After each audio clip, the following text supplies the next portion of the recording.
It is 6 p.m. here in Cairo, time for the news bulletin, and we will be starting straight away with the main headlines. Egypt renews support for the Yemeni legitimate government, its sovereignty and territorial integrity. Two Israeli settlers killed in a stabbing incident in northern Israel.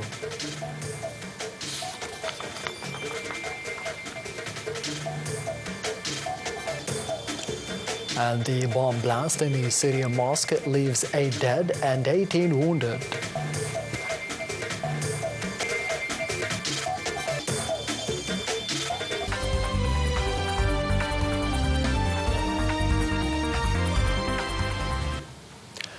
Egypt reiterated the firm support for the Yemeni legitimate government and its keenness on the country's sovereignty, security and territorial integrity.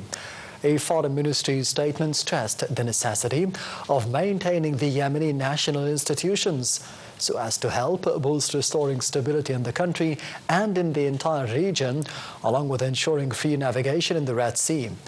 Egypt also pointed out to the reliance on the regional efforts for restoring calm and diffusing tensions in Yemen in pursuit for a political settlement which helps achieve the aspirations of the Yemeni people in having stability, security, development and prosperity. Minister of Foreign Affairs Badr discussed the latest developments in Yemen with the Yemeni counterpart Shia Zindani over a phone call. The call probed the efforts led by Saudi Arabia and the United Arab Emirates to de-escalate the tension and achieve security and stability there. Abdulati reiterated that Egypt welcomes the agreement to exchanging the prisoners and detainees in Yemen, asserting that it is a step that supports efforts to create a suitable environment for resuming the settlement process. The United Arab Emirates said that it welcomes Saudi Arabian efforts to support security and stability in Yemen and remains committed to backing stability and development in the country. Saudi Arabia had called upon the Yemeni Southern Transitional Council, the STC, to end the escalation and withdraw the forces from the eastern provinces of Hadramaut and Mahra. The STC recently seized the two territories and expelled other government forces and their allies from large parts of the country, sparking fears of further instability.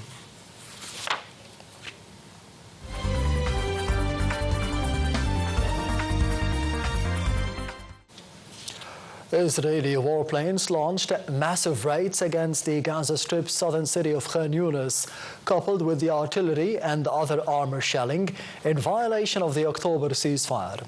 Palestinians reported at least 4 raids hitting the eastern and southern areas of the city, the second largest in the Gaza Strip after the northern Gaza City. But no casualties were reported so far. In Gaza City, the Israeli occupation forces demolished several Palestinian houses in the eastern parts. Meanwhile, the Auda hospital in the central Gaza has suspended several services because of a critical fuel shortage in the Palestinian territory. 2 Israeli settlers were killed and 6 others wounded in a stabbing and ramming incident in the city of Bethha in northern Israel. Israel's emergency services said that 1 man had been killed in the ramming, while a woman was killed in the stabbing. Israeli police said that the alleged attacker was a Palestinian resident of the occupied West Bank. The Hamas movement said that the operation is a result of daily Israeli settler and troops' crimes against the Palestinians.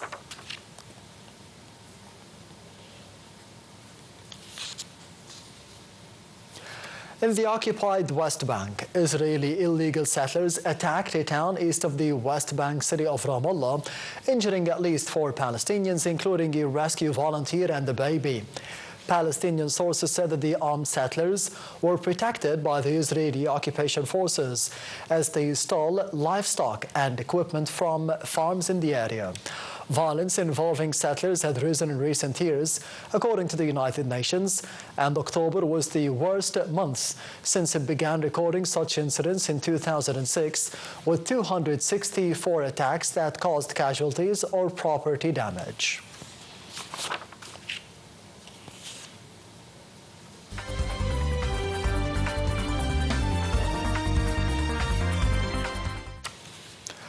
An explosion hit the worshippers at a mosque in Syria's Homs, killing at least 8 in the latest attack. State news agency Sana reported an explosion inside the Imam Ali bin Abi Talib Mosque in the Wadi al-Dahab neighborhood in Homs City. Health Ministry official gave a preliminary toll of at least 8 dead and 18 wounded.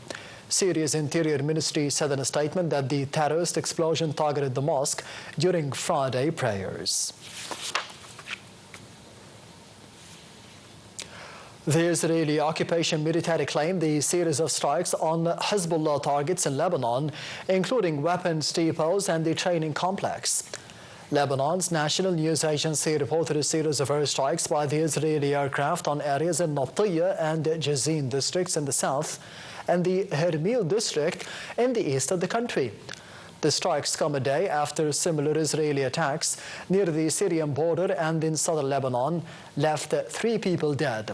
Despite the ceasefire that was supposed to end more than a year of hostilities between Israel and Hezbollah group, Israel has continued to strike in Lebanon and has maintained troops in 5 areas it deemed strategic.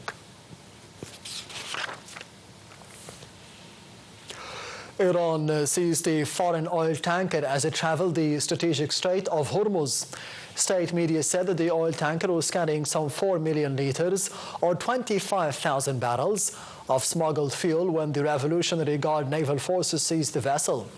It added that the forces also detained 16 foreign crew members of the tanker, adding that the seizure was a remarkable blow to the smugglers.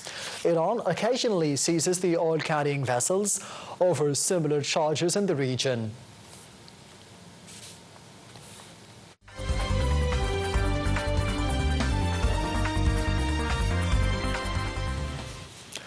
Signaling progress in talks to end the war between Russia and Ukraine. Ukrainian President Volodymyr Zelensky said that a meeting with the U.S. President Donald Trump will happen in the near future. Zelensky's announcement came after he said earlier that he had a good conversation with the U.S. Special Envoy Steve Witkoff and Jared Kushner. Trump has unleashed a diplomatic push to end the war, but his efforts have run into sharply conflicting demands by Moscow and Kiev.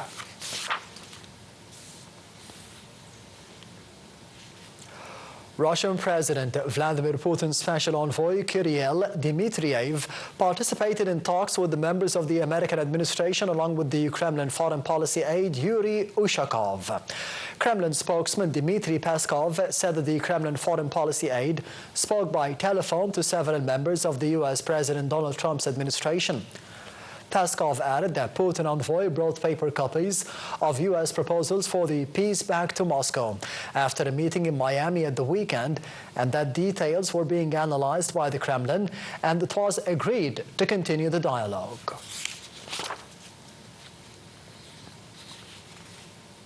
The Ukrainian military and security officials said that Kiev launched British Storm Shadow missiles and its long-range drones to hit several Russian oil and gas facilities. The details follow. Russian overnight drone attacks damaged Slovakia, Palau, and Liberia-flagged vessels in ports in Ukraine's Odessa and Mykolaiv regions. In recent weeks, Russia has escalated attacks on the southern Odessa region, and Ukrainian officials said Moscow aimed to cut Ukraine off from the Black Sea and sow chaos among civilians. Ukraine's deputy prime minister said on Friday that there were no casualties in Friday's strikes, but the attacks caused power cuts and damaged elevators and civilian warehouses in the Odessa region. Separately, he added drones damaged a locomotive and a freight car at the northwestern Kovel railway station, around 60 kilometers from Poland. In another development, Ukraine used their British Storm Shadow missiles to attack a Russian oil refinery. The Novoshakhtinsk refinery was hit by the missiles and numerous explosions. Ukraine, which faces daily missile and drone onslaughts from Russia, has sought to respond with attacks inside Russia on energy and infrastructure facilities. In recent weeks, Russia has escalated attacks on the southern Odessa region, and Ukrainian officials said Moscow aimed to cut Ukraine off from the Black Sea. North Korean leader Kim Jong-un has ordered the officials to step up the production of missiles and construct more factories to meet the military's growing need for the projectiles.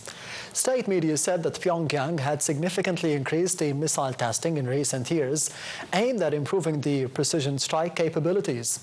In a visit to munitions factories accompanied by the officials, the agency said that Kim had ordered the factories to prepare for a busy year ahead. U.S. President Donald Trump announced that the Americans launched a powerful and deadly strike against Daesh terrorists in Nigeria. In a Christmas evening post on the social media site, Trump did not provide details or mention the extent of the damage caused by the strikes. A U.S. Defense Department official said that the U.S. worked with Nigeria to carry out the strikes and that they would have been approved by the country's government. Cambodia accused Thailand of intensifying the bombardment of the disputed border areas. Thai media said that the Cambodian forces had launched heavy attacks overnight along the border, where several homes were damaged by shelling. This came as the Cambodian and the Thai officials were in the third day of talks at the border checkpoint, with defense ministers from both countries scheduled to meet on Saturday.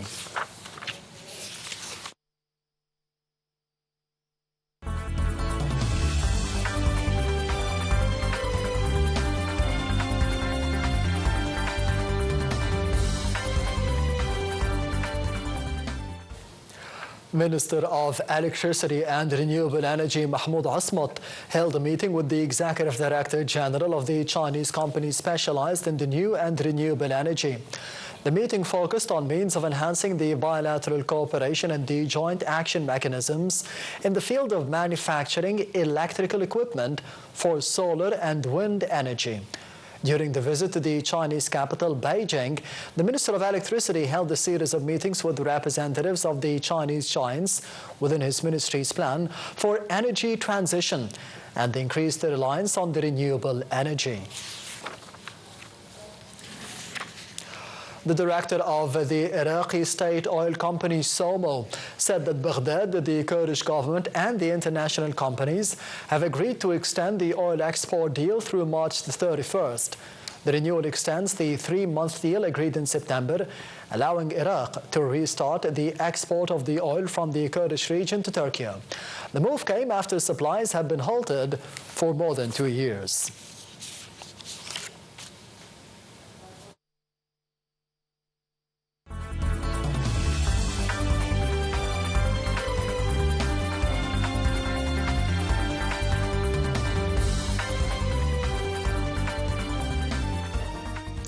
As we speak now, the national football team's captain Mohamed Salah scored a goal in the clash against South Africa in the Africa Cup of Nations second round of the group stage that began at 5 p.m. at the Moroccan Grand Stade d'Agadir. The nationals team started the campaign for the title with a 2-1 victory over Zimbabwe with goals from Mohamed Salah and Omar Marmoush. The record 7-time champions are on top of Group B on 3 points, level with South Africa, aiming at continuing the winning streak when they face Angola at the end of the group stage encounters.